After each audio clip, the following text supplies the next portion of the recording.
I grew up on an island. It was a small island with few people that lived there year-round. There was a small ferry boat that traveled to and from the island on a daily basis. There wasn't very many children my age there. My sister was who I spent most of my time with. We were very young, and most of our days consisted of running down the dusty gravel roads and heading to the beach to hunt for sand dollars and hermit crabs. The beach we loved the most was on the north side of the island. This beach was small and had a tiny playground with a slide and a creaky old merry-go-round that always seemed to be turning, as if other children had just been spinning around on it right before we had gotten there.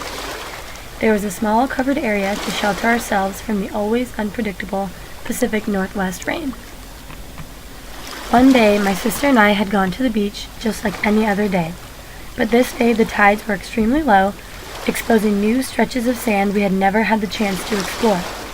As we walked with our heads bent towards the ground, we saw large strings of seaweed and hundreds of jellyfish, stranded, desperately waiting for the sea to rescue them from the sand. All of a sudden, something caught my attention. Out of the corner of my eye, something was glinting from a small patch of sunlight that had appeared through the gray clouds. I yelled for my sister, who was wandering aimlessly in the opposite direction. After yelling for her again, she finally began to make her way over to me. I pointed at the object in the distance, and we started to run towards it. When we got closer, we could finally see that it was a small glass bottle. I picked up the bottle and realized there was something inside. There was a small piece of paper rolled up inside. A message in a bottle? I was asking my sister how to get the paper out when all of a sudden the bottle slipped out of my hands and fell to the ground with a crash. The bottle shattered to pieces and the paper lay on the sand. I quickly reached down and grabbed it. I slowly unrolled the paper and it began to show what looked like a map. A treasure map, we both said simultaneously. The map looked exactly like the beach we were on, with a circle for the merry-go-round and a large rectangle that resembled the covered shelter. There were dashes along the page, darting from one side to the other, and a very large X to one end.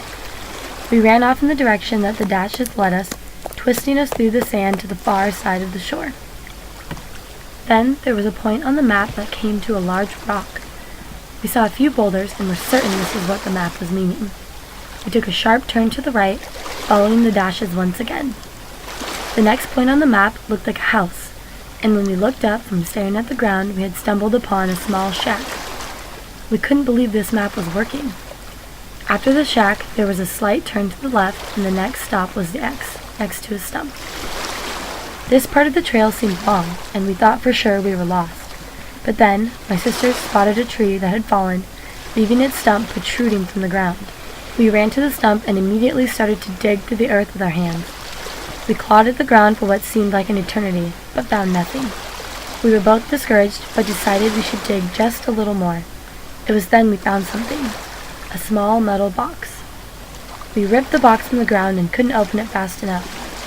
Yet when we opened the box, all that filled the inside were small shells and tiny rocks, things we had already found that day at the beach. With our metal box in hand, we made our way back to the misty shore of the beach. Looking back, my sister and I were disappointed that there wasn't better treasures to be found.